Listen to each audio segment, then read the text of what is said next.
Naalala ko lang yung sinabi ni kuya na may diabetes. Binutol yung kaliwang paa, kanang paa, kaliwang kamay, kanang kamay. Tapos sabi ng warden, naghihinala na ako sa'yo ha. Unti-unti ka nang tumatakas.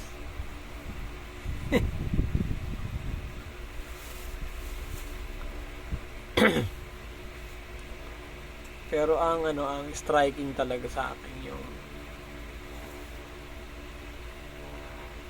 kaluwalhati ang kaloob, pinagkaloob. Salamat sa Diyos. Loobin nawa.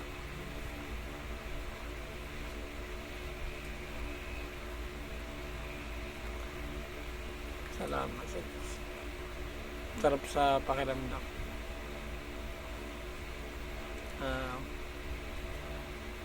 Parang na-boost yung pagtitiis. Hindi mas mura yung dati. Alin yung mas mura? Sa sa bag. Kasi mas marami yung... Mas maraming sasakay. Kasi ordinary yung... Mas maraming mag-ahati para dun sa... Wag mo nang ano yung problema yun, kuya. Ako na ang bahala doon.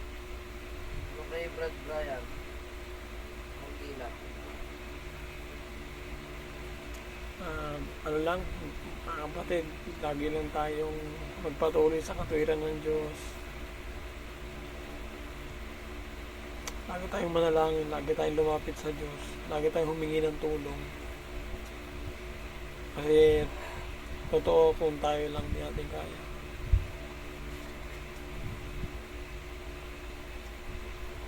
Kakatawa lang. Habang nakikinig ako kanina kay kuya, kagaan ng loob. Masarap umibig ang Diyos sa talagang iba, grabe. Sabi nga ni Gigi sa interview niya sa Wish, no words can express, parang gano'n. Kasi sabi niya hindi raw niya ma-compare yung charity ng Wish sa ibang mga kinantahan niya. Parang sabi nga uncomparable. Kala niya daw simple lang gano'n. Yung pala sobra daw palang laki ng Wish.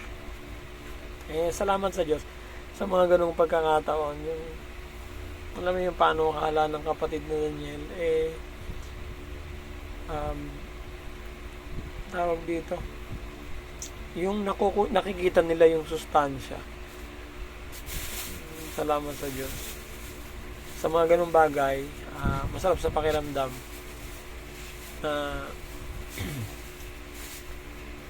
yung iniisip at ginagawa ng kuya ay